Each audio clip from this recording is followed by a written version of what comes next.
everyone. Welcome to another Tuesday Newsday. Oops, I am not muted. Let me find where that's happening.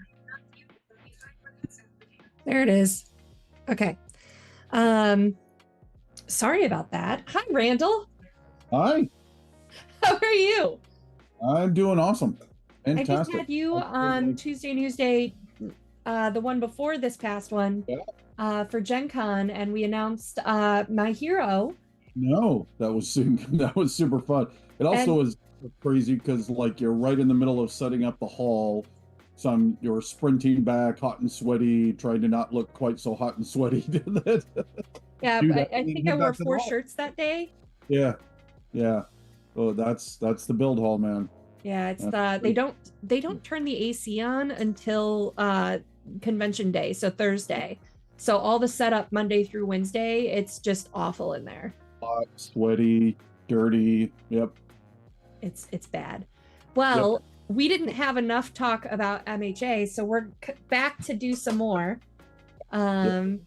But we want to get through all of the news with you guys that we have here. So, battletech news. I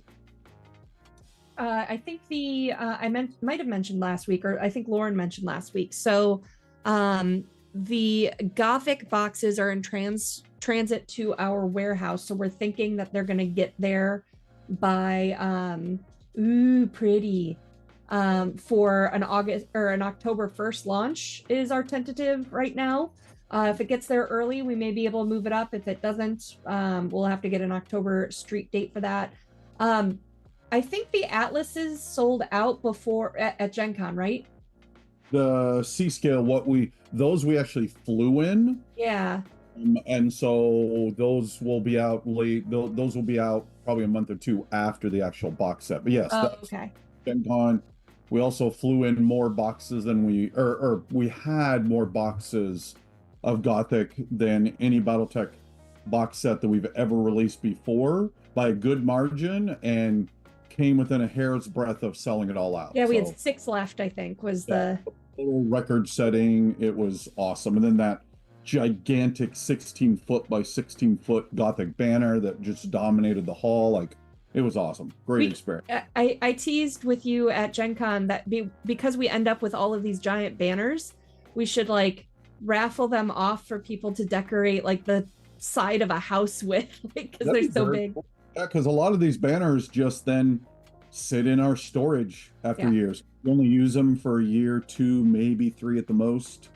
And then you got to cycle over to what the next big thing is. So 16 by 16 though, and I'm guessing they're not weather resistant. No, it's cloth. It's like so it's like a spandex thing. So I guess if you have a barn, you could decorate the inside of your barn. Now the 38-foot by 15-foot, that's a vinyl. Ooh. So would we cycle that one out? Absolutely. If somebody has a barn to put it on, that would handle the weather very well, actually. That's awesome.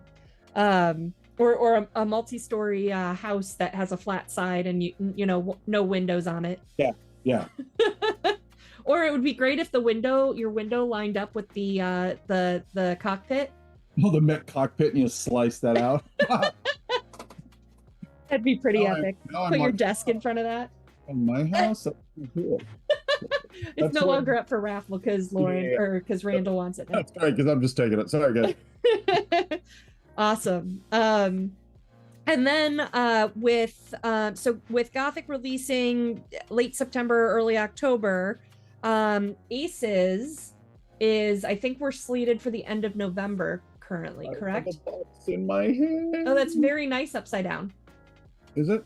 Oh, I have a box in my hands. Yay! You posted a real fun picture of that box as well with you on your socials yesterday with you, Tommy, and Eric from Penny Arcade. Yeah. And they were actually over playing. I was teaching them My Hero Academia so they could get used to that and see if they want to be involved in that in some fashion. And then also playing Tommy Rice's Partha Wars with them. And this came while he was here. And Eric, of course, along with all the rest of the people at Penny Arcade. They run that Alpha Strike MechWarrior Destiny campaign, the Black Remnant that they've been running for several years now, and we did a force pack with them. And so I gave him a copy because I know how much they love it, and that they would immediately put it on the table, and maybe it'll start showing up in their stream. But Awesome. so from a creative standpoint, BattleTech Gothic was a joy, right? Like I got to visually work with Marco Mazzoni, magnificent artist, to craft a whole new thing, like a whole new look, right? And then looking over Herb's shoulders and just kind of letting Herb run wild and create this wonderful universe and poke him here and there with suggestions for, hey, what about this? What about this? You know, usual production development side. But Aces, I am beyond excited for Aces from a development standpoint because I think there's a chance that there will be so many more people playing this game and universe that we love because of the co-op and the solo mode. Yeah. And I just to be able to and huge shout out to Tommy Gofton and Josh and their whole team for really making it happen. Josh is just a beast of a designer, and he has really created something really special here. And to have been working on this thing for 30 plus years or almost 30 years, and to do something not only truly new for BattleTech, but to have BattleTech then be doing something truly new in the tabletop miniatures space is something truly amazing. That's And awesome. so, yeah, I think this is going to be spectacular. I think this is going to be on nearly everybody's table.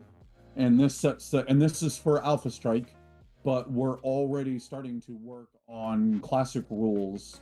And so there will be actually 4 of these box sets. We went in big, and each one of these are a big campaign that you can experience on your table for weeks, if not months, different parts of the Old Clan era.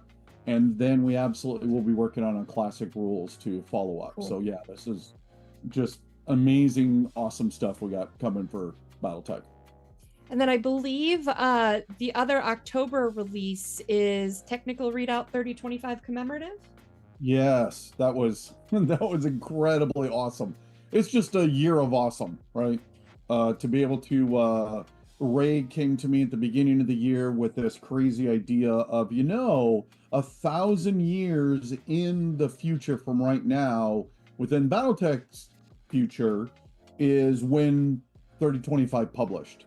And so the whole team came together and worked on this at lightning speed. Just giant shout out to everyone, Ray and Aaron and Anthony and Marco, and I could go on for like 10 minutes for everyone that made this possible.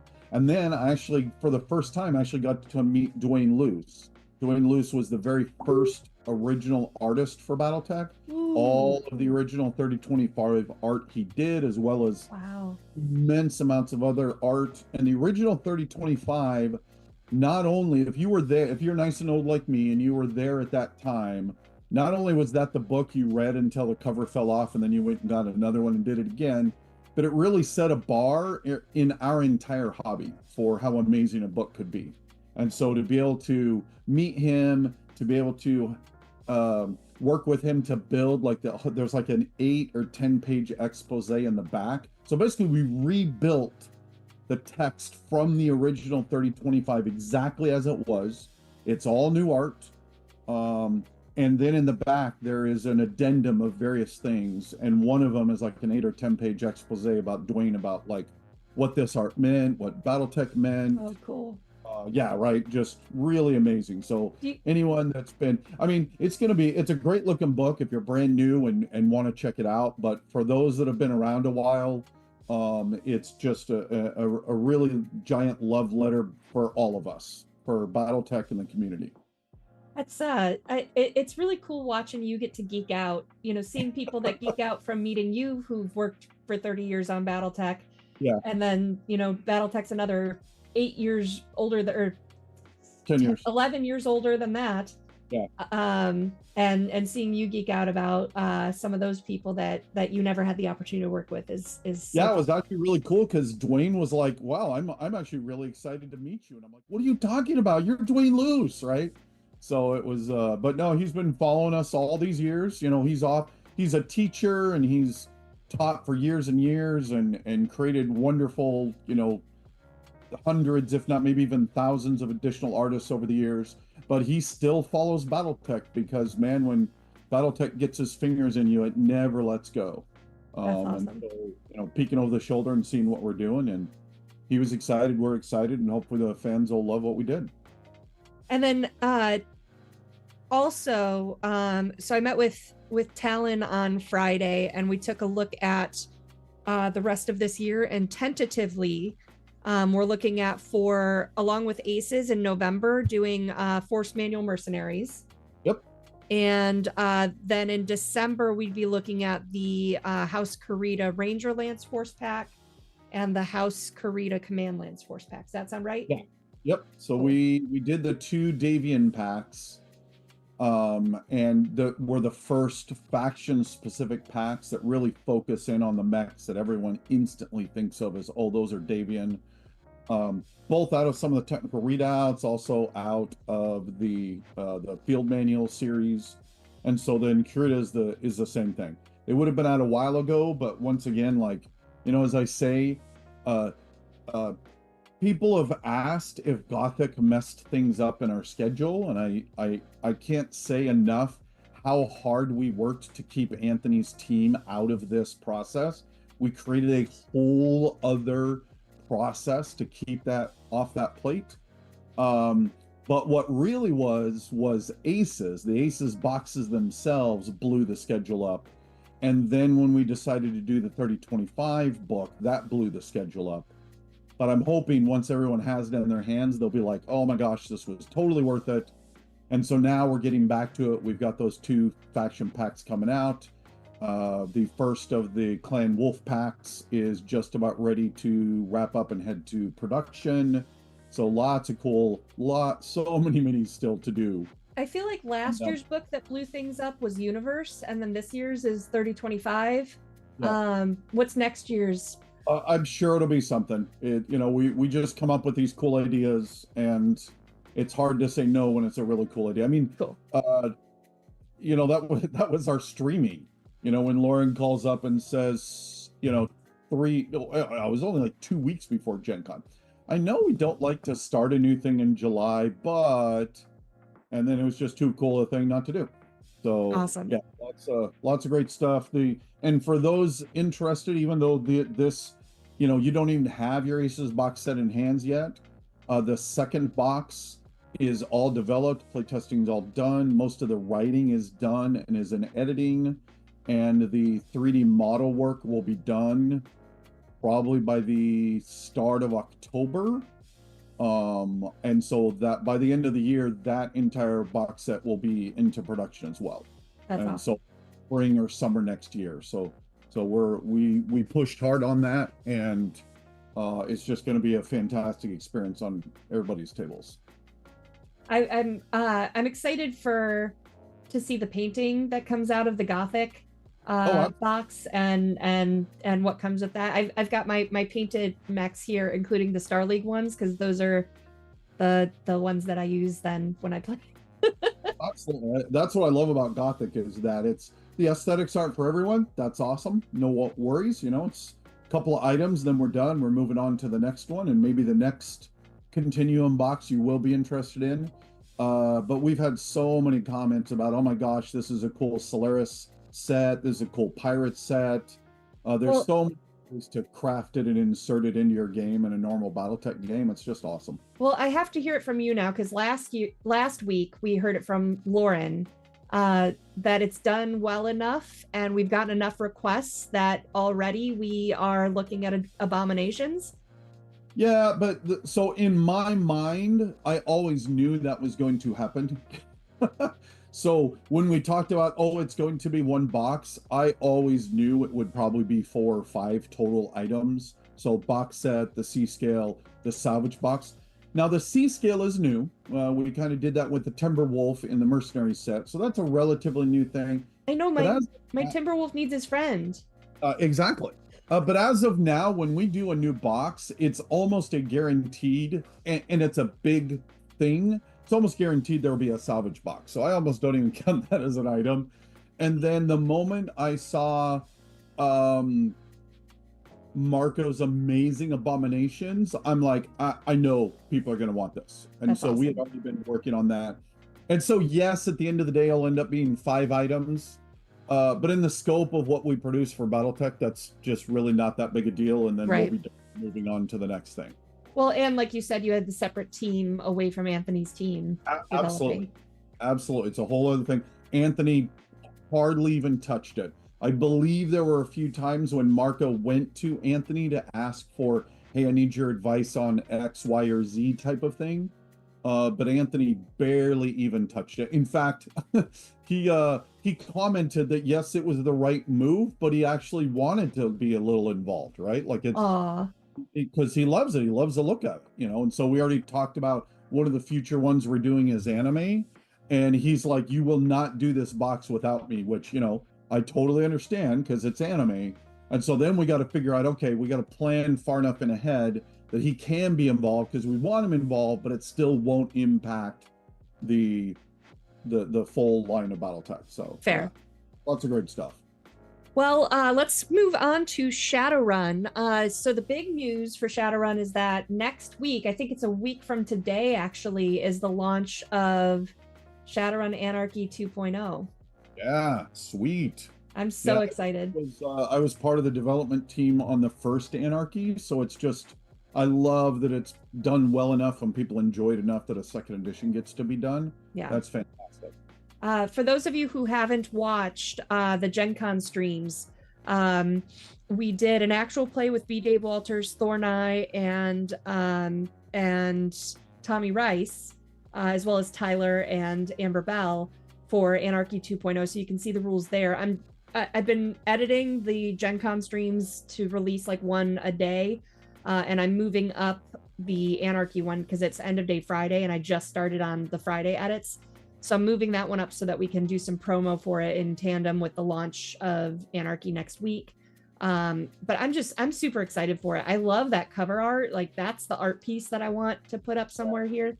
So cool. Yeah, just that dragon versus facing down the dragon. a meta human on the top of a building. Like, it's so good. Yep. But in partnership with Black Book, we'll actually have one or two people from Black Book on our stream for Tuesday Newsday next week. That's awesome. To talk about it. So I'm really excited for that.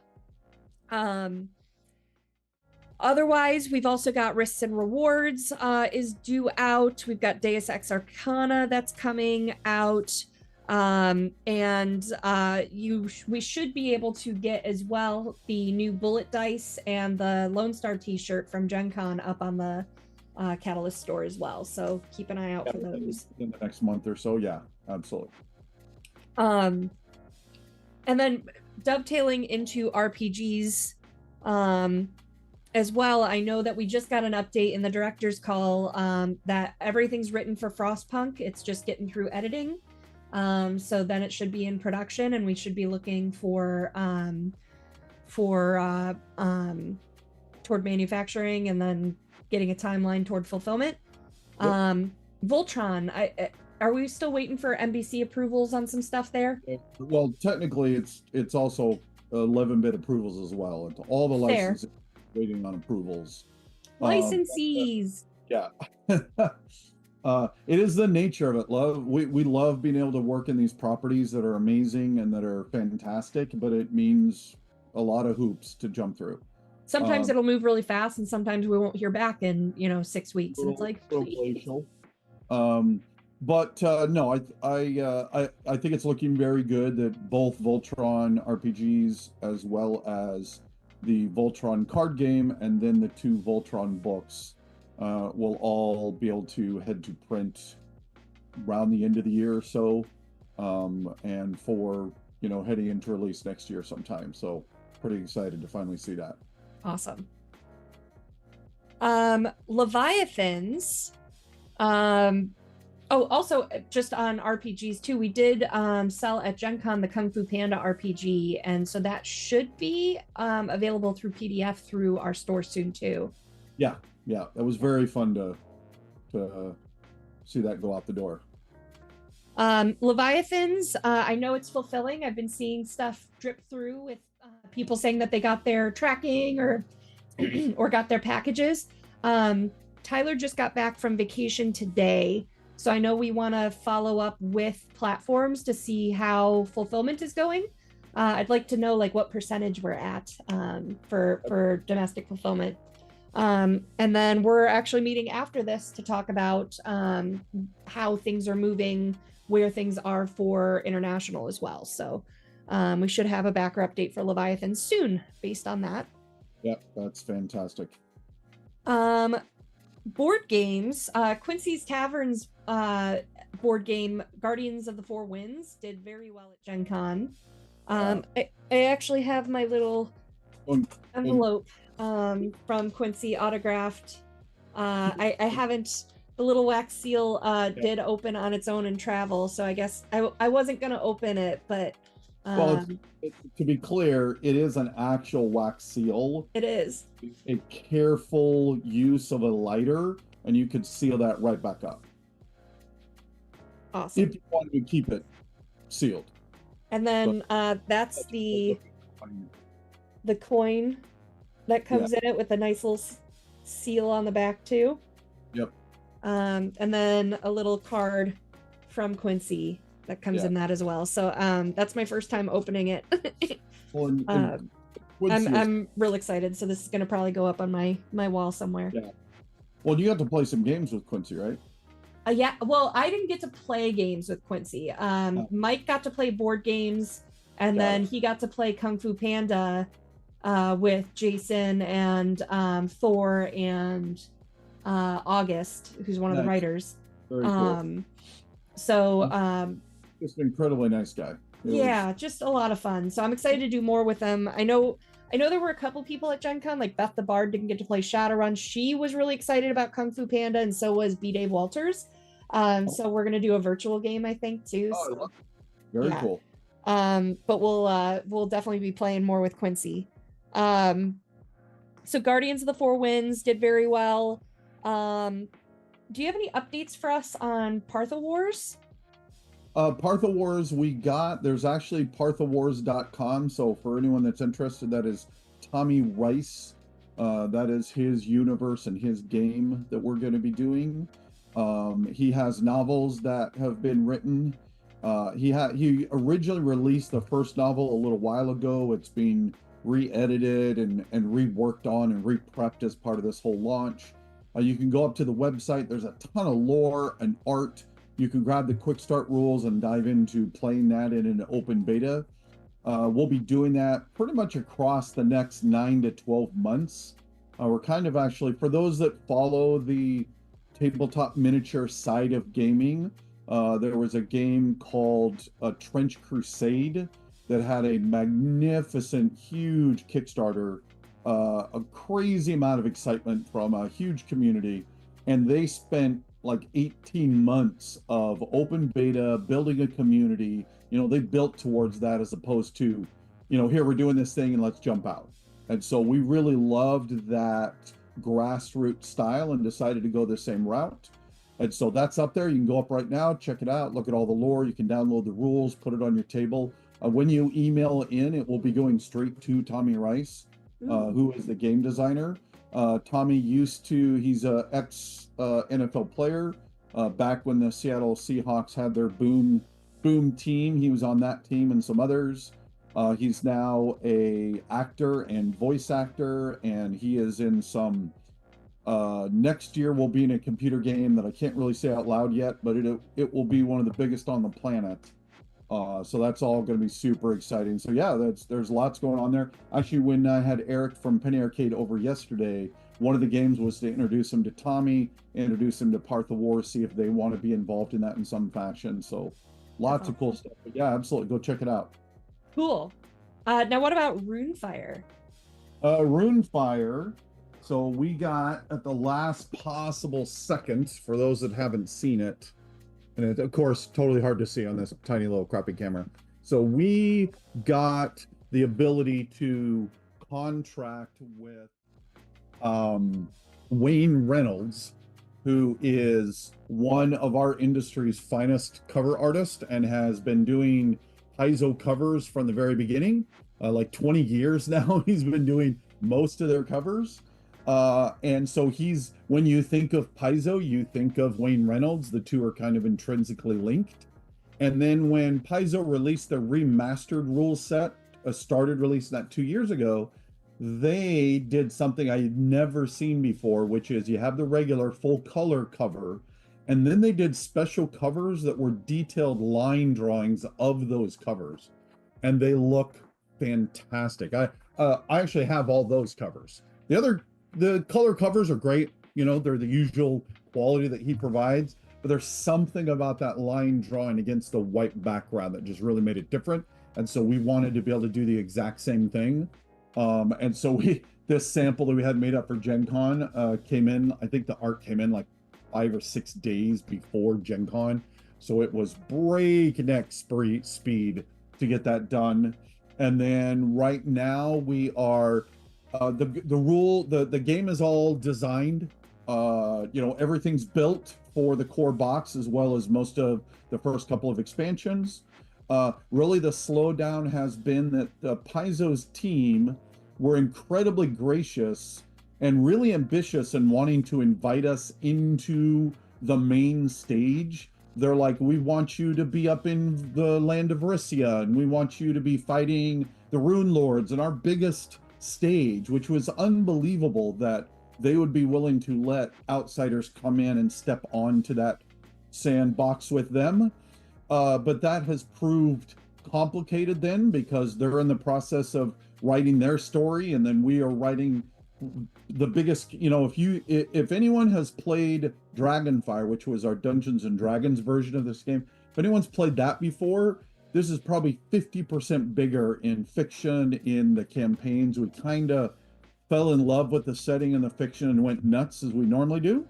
But that just meant that, you know, all of our fiction's done, and then all of theirs is done, and then we compare and go, oh, okay, time to redraft. So that's where we're at, is we're redrafting to make sure that we both connect up. And it's no fault of anyone's, right? That's just the process of how this works. Again, we're just incredibly grateful and excited that instead of tucking us off in a corner, they're like, no, come onto the main stage. Come and play with our biggest characters, the things that the fans love the most.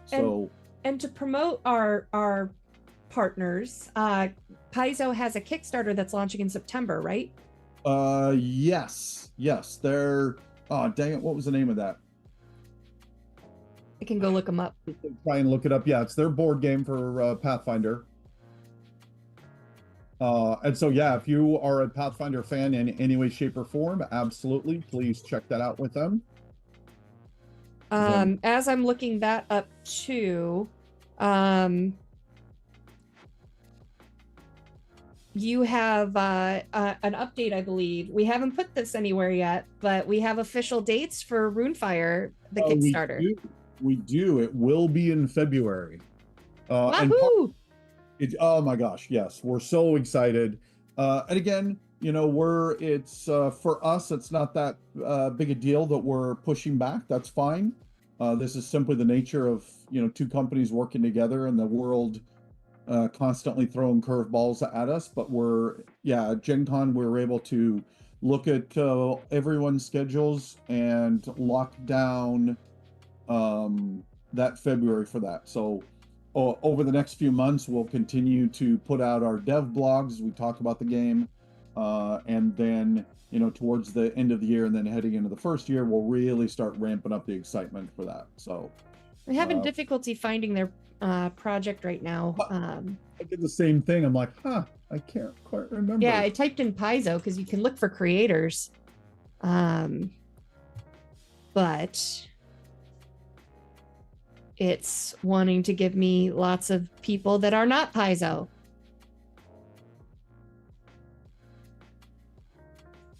projects in games. Pathfinder Quest. Pathfinder Quest. Yay! Pathfinder Quest. So yes, that's coming. I can't remember exactly when, but it, it is in September. Please go check that out. Paizo team does a great job, and it's just been awesome to be able to work with them. And then since I'm here, I'll put in the chat the Paizo link or the Runefire link. Yeah. And as I go to the chat, I see one of the mods saying, if Rem had just checked her Discord messages. Yeah. Listen, there's so much happening on these screens. I love it. And thank you for finding that for us then. Yeah, thank you. No, but, battletech will always be my first true love. It will never go away. And Leviathans to me was a giant love letter to battletech, so I'm really proud of that. But Runefire, just that engine that was for D&D and Pathfinder, Jay and everyone that designed the core of that engine back when it was first Shadowrun Crossfire, I can't sing their praises enough. They just created an unbelievably cool game engine, and then it is just an absolute delight to work on this. I have so much fun developing this game and being able to do it on a stage like, literally the second largest role-playing stage in the world, is just awesome. So great. And we have some evil plans even several years downstream for even more of those games. So cool. Yeah, lots of fun stuff. And then last but not least, My Hero. My Hero. So we announced it. So we got a little box here. Woohoo! I will never forget your unboxing sounds. I love toys. I love, I love role playing. I love board games, card games, everything under the sun. In my heart of hearts, though, tabletop miniatures, particularly incredibly well done miniatures, just get me like almost nothing else. So that, as I'm in that room with you, opening boxes up and making, weird sounds.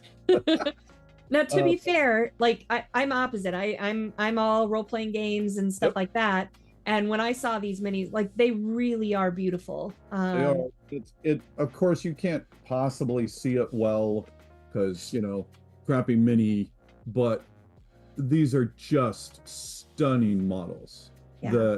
How dynamic they are, the effects.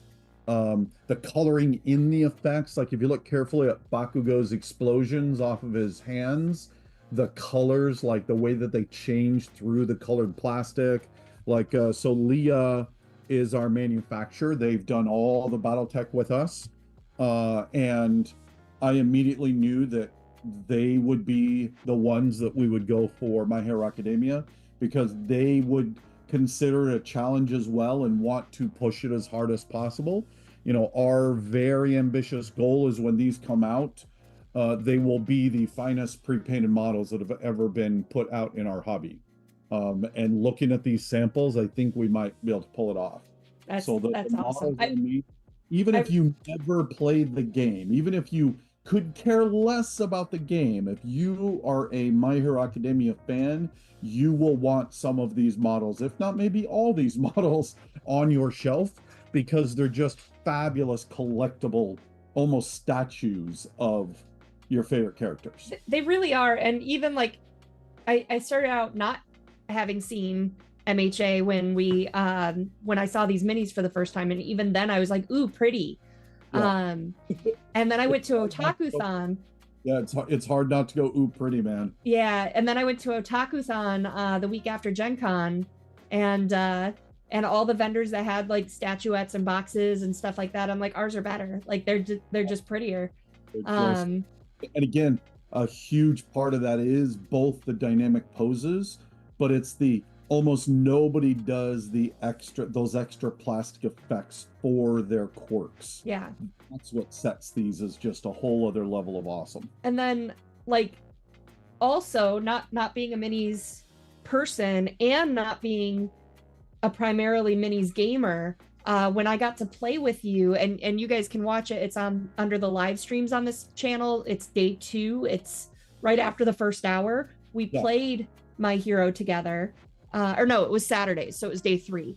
But it's a fun game. Like I really enjoyed the game, and some of the elements were really fun, like the internal monologue and stuff, where now as I'm watching the series, I'm on season 2.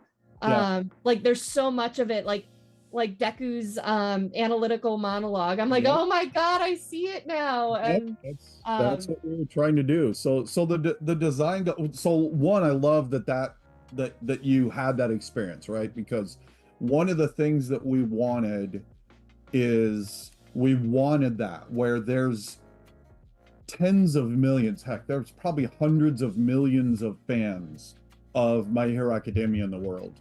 And we wanted any one of those who have maybe never picked up a dice in their life to be able to sit down and play this game in a way that's easy to learn, it's fun. And I think we've accomplished that. For those that have followed me a while and maybe even know like Leviathans, we started with those same polyhedral dice, just as D12's color coded. So once again, you don't have to think about the funny shaped dice. And then all the mechanics of gameplay are hidden in all that. And so then it's just color coded. It's so easy to see what you need. You grab the dice, you roll, and you're having a great time. And then Bryn, so that was my major contribution, that and the movement matrix, where as you move, the clip moves up and down, and it makes movement incredibly important.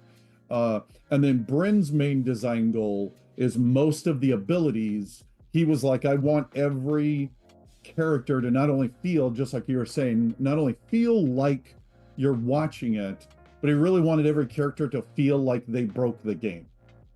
And because that feels amazing. That feels like superheroes. That feels like My Hero Academia and their quirks and all the crazy that goes on. And it has proven that we have put in hundreds of hours of playtesting, because when everything breaks the game, then they all break the game, and then how do you get them to all work together?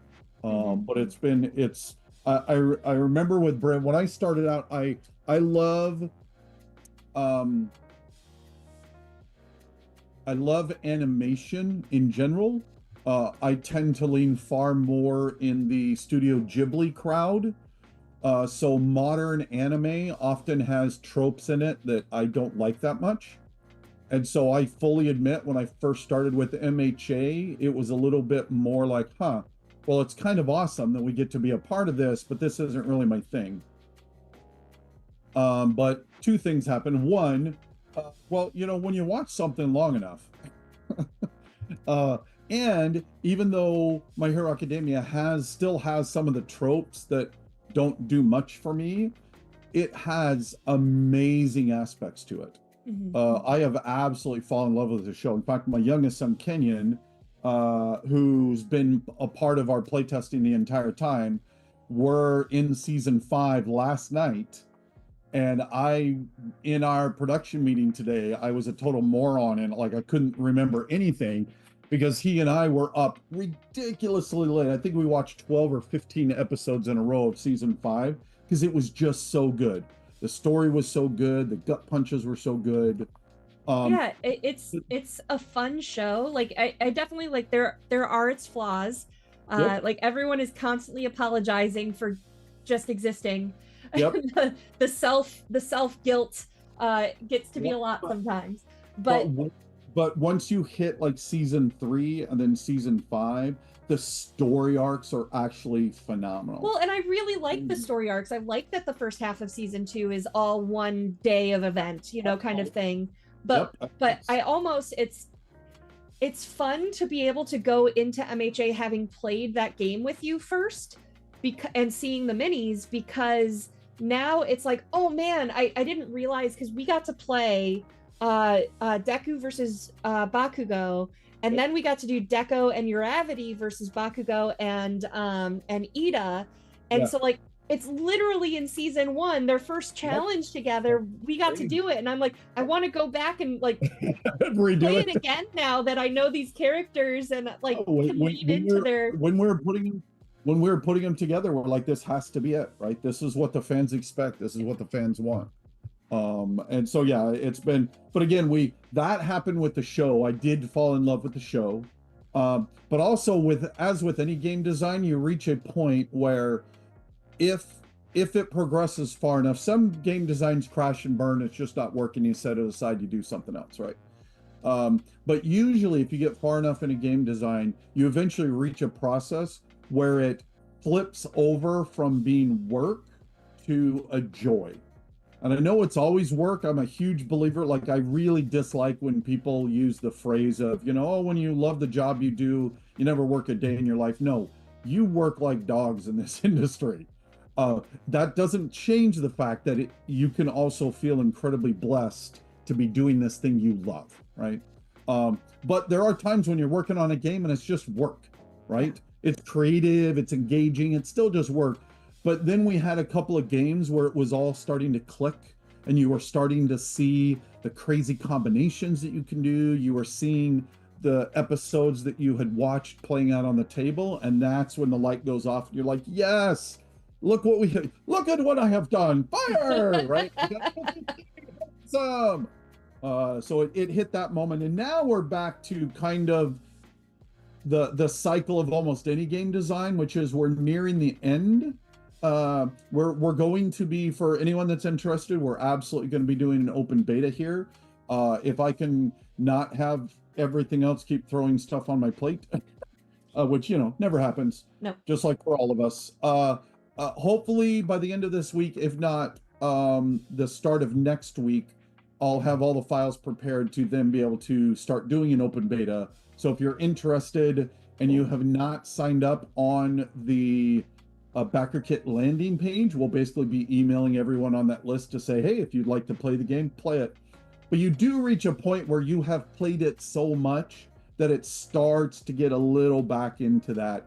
No, it's not quite working yet. We got to play it again. Nope, got to play it again. And that's just part of the process, right? Every game has that. Yeah. Anything you work on, that's same thing with Roomfire. As much as I love Roomfire, towards the very end, we're like, oh no, we got to play this adventure again. It's not quite working. And there was a little bit of like, okay, we can do this, right? So. Well, I do have to say, now that I have to say it on the internet. I said it earlier just on our call, but Shoto is my favorite. Shoto is my favorite. As of right now. You wait. I think Shoto will remain your favorite. A lot of people, Bakugo is their favorite. I totally get it. He actually has one.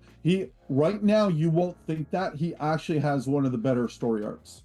Oh my God, he's so annoying right now. He's just you will be pissed. I totally get it. I agree with you. You will be shocked at his growth. It's kind of awesome.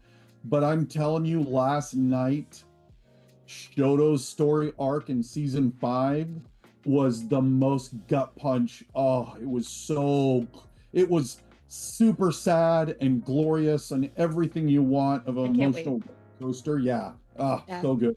There's so many characters. So many great characters. We're making our way pretty fast through it because it's just an easy watch. It is. It's an easy watch. We're enjoying it a lot. Yeah. So go watch MHA. Yeah, you should. It's fantastic. And then a huge shout out to, as I always do, I love shouting out our partners because we can't do without them, and they're awesome. Blake and Jill over at Crunchyroll have been amazing. And then everyone at Toho, it's just, fantastic. Like, to be honest, when I started into this process, I didn't quite realize how gigantic Toho is on that side. They're a very large company. So it's pretty awesome to be able to step into their next to their huge shadow. And then the MHA, the final season of MHA starts in October, which is roughly when we're hoping to be doing our Kickstarter. We don't quite have the timing down yet. There's lots of wheels in motion, but that's roughly around when we're hoping to be able to launch, so we can, take all of the excitement and just run with it. Well, I'm being scolded by the mods that we need to switch over to questions because we have a lot of good ones. So Well, you and I can just talk for hours and I, hours. So I I didn't really worry. I was like, oh, well, we talked about MHA 2 weeks ago or 3 weeks ago or whatever. And I'm like, that's fine. exactly. That's fine. Yep. Um, Yeah, all right. bring the What was that? yeah, bring the questions. All right, let's do it. Oh my gosh, there are a lot of questions. All right, here we go. Some of them seem a little less serious, but how long before we get an Irby or Gothic Atlas for an inflatable Halloween decoration? It was a small one. We've actually thought about doing some kind of smallish ones.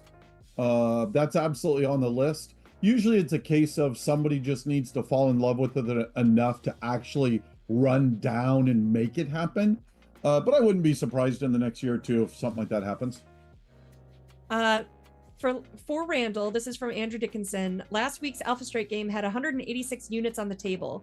We are gunning for your record. Yes, I love it. What they're referring to is every time when I fall in love with the game, I automatically supersize it. And so I have run multiple regiments on a table with Alpha Strike. But I think what he might also be referring to, and I'm not sure I'm going to give it to him with Alpha Strike rules, is that when I graduated from high school, the moment we graduated, went over to my friend Scott's house with Chad and Tony and Jeff. I think that was everyone. We cleared out his room. He had a big room, cleared it all out except for a bed in the corner. And then we laid out 25 battletech maps. And then we threw down 2 reinforced regiments. So that's over 250 models played out using classic rules. We literally played every day the entire summer long for 3 months. So wow. There's very few people I've ever met that were that insane. Of course, I could never do that now, but luckily, was that on your resume for FASA? It said, what qualifies you to work battletech? Yeah, exactly. Well. I've played bigger games than anybody. But no, I love hearing. See, that's what I love about Alpha Strike. I love that there's a whole tournament scene. Like I was able to go to Southern Assault last year and watch a tournament style. And that was really cool to me. For me, what I love about Alpha Strike is I can throw a battalion on the board and get it over within an evening because I always like to go really big. Like, for example, My Hero Academia is designed 3-on-3. Well, last week we started playing 5-on-5. Can the rules handle that? Is that cool? Because people are going to want to do that. I want to do it. Well, there's the one attack on the training facility, so I want to be able to replay. Well, in season 5, there's hundreds, right? Yeah. I'm not sure my game can handle that, but move the furniture out, lay down some maps, and I'm not trying hard enough then. All right, I have an add-on to this question, to this next question. So Prussian Havoc asks, is that a work of Leviathan's art on the wall behind you? And I'm going to add to that, why is that the piece that is your crown in your all of your meetings and interviews? So this is actually a very emotional thing. So for one, again, Leviathans was my very first all original game design. So I've been in this industry for 30 years. I've worked on a ton of different games. The vast majority of the time I work on pre-existing games. I just do additional development, additional growth, and so on. So Leviathans was my first original game. The second part is that Doug Chafee is an artist that was one of the titans of battletech art back into the 80s. He is such a giant of an artist that he was concept sketching for NASA before there was a NASA. There are numerous 4-star generals and admirals with his art in their house. Like 15 or 20 years ago, there was like a 20-foot Marine One in the White House from him. Like, wow, world-renowned classed artist. And he's coming to us going, can I come and play in your giant stompy robots? And so when I pitched to him, because of all that naval connection, when I pitched to him, hey, we need to craft a whole new universe, a whole new style of aesthetics for Leviathans, he was all in. And so we did that together. And it was one of the most magical experiences of my entire career to be with Stunning artist. Now, this piece in particular, this gets a little emotional because we were working on this piece. This was going to be the rule book way back in the day. It's the new rule book cover. I'm pretty sure he snuck me into that. It's pretty a younger version of me, all black, and my big beard is relatively close to that to that captain right there. But his wife, I got a call from his wife to say that Doug had passed away. Oh. And I was devastated, right? Because we'd become great friends, an amazing artist. And then a day or two later, this shows up in the email that he had finalized it literally the day he died. And then his wife scanned it and sent it in to me. And of course, it's a massive, gorgeous piece of art. Wow. And so one Christmas, Lauren took it, my our boss and awesome friend, and put it on and framed it and put it on a canvas. And so for all of those reasons, it absolutely is the star of my room. That's awesome. Oh, that's a great story. I gotta ask another question or I'm gonna cry.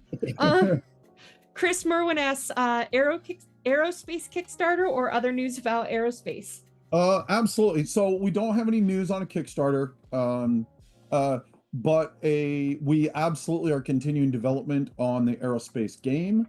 Part of why I was so excited to do that commemorative edition of 3025 just because it was a great idea.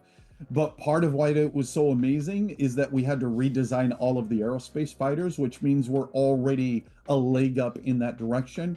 We're continuing development. We are looking at how force packs would work. We're looking at a new box set for aerospace, basically a new aerotech. So yes, absolutely, that's all in the works. It's all moving forward. Hopefully, I'd say by October, maybe November latest, we could be out doing an open beta with all of the rules. So that's all moving forward. We're super excited for that. From the Battletech forum, from the 21st Centauri Lancers box, will the Jadehawk's wings be posable? Yes, absolutely. Nice. They are actually on a separate sprue in it. We're kind of, every time we do this, we take a little more baby step and a little more baby step. So they're on the sprue, you trim them out, and you can tuck them on there with a friction fit or glue them in however you wish. Awesome. Turbo Turtle asks, is the rockets and ray guns going to have Ming the Merciless, AC Chancellor of the Compelling Confederation? Oh, as Chancellor. Yeah. Maybe. Once again, Herb did such an amazing job on building the universe for Gothic that he is at the helm once again for Cosmic Patrol, and he's been working away in his workshop of doom, creating lots and lots of cool stuff. So cool. We'll have to see when we get there. Andrew Brown asks, question, in the UK on Amazon, I seem to be able to print on demand novels in print order up to Falcon Guard and then not till Embers of War. That's a big gap. Any idea why? Just because of the amount of time it takes to go back through and redo all of these books. Because we just don't want to release them as is. We're taking the opportunity to actually go through, reproof them. You then have to relay them out. So it's a time consuming process. And so it's always we have this new fiction and then trying to carve the time out for all the old fiction. So it'll get done. It just takes time. Cool.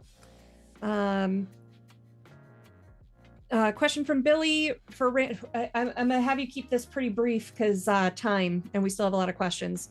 For Randall, top 3 Battletech novels you'd recommend and top 3 non-Battletech novels you'd recommend. Oh my gosh, that's not fair. Telling me that was short amount of time. Battletech novels, top 3. I would probably go Heir to the Dragon, which still remains one of my all-time favorites. I would go Double Blind. I think that's a fantastic single start into it. I think Highlander's Gambit is another great single start spot because most of the others then are like parts of series, but it's just brand new into the universe. I think those 3 are great.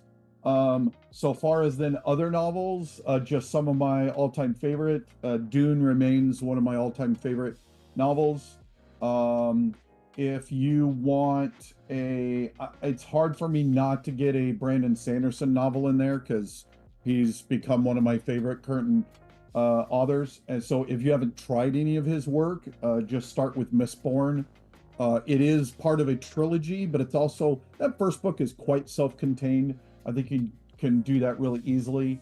And then I'm also a huge Alistair Reynolds fan. I think he does some of the hardest science fiction. So if you love big, chunky, hard sci-fi novels, then check out his Revelation space novel. Awesome. Reckon asks CatalystCon, CatCon. Yeah, I'll con chair. I've done a 2K person gaming con before. Yeah. I think someday it'll happen, but we just got to get there. Yeah. That's a lot of work. It is. So, okay. Night Moss asks, who do we email if items are missing from our Leviathan's backer kit fulfillment? Email store@catalystgamelabs.com, and we'll get CJ on figuring that out for you. Turbo Turtle asks, how many MHA minis are you planning to roll out? There are 36 models that can potentially be unlocked through the Kickstarter. So if it funds, there is a bare 10 of them, all from class 1A. And then we immediately start bringing in some of the villains and then just go on.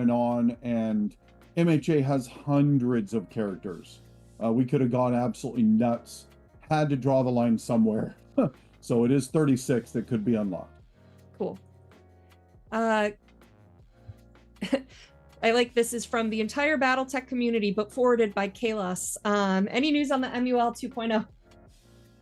We actually have a website update that needs to happen to be able to then get the new MUL out the door. I don't have an update. I'm hoping by the end of the month, but there's some big website logistics popping that is going on right now. Cool. Chris Merwin asks, any news on the release of the BFMs? I assume he's referring to new BFMs, or because as far as I'm aware, the city lunar BFM is on our website. If it's not, email us and we'll figure out. Yeah, I don't think it is. We actually just got in the ice side, basically the misery side of the fire and ice, the volcano and glacier side. We actually just got that art in right before Gen Con. So I'm hoping at this stage, you're probably looking at Adepticon when we would have the third BFM out. Cool. Turbo Turtle, what about the annexes for the Davian and Kurita combat manuals that bring the forces up to the Jihad Dark Era ages? I believe those are starting into layout. There was it happens every year when we're going to Gen Con, we suddenly have a million cool ideas and a million cool things.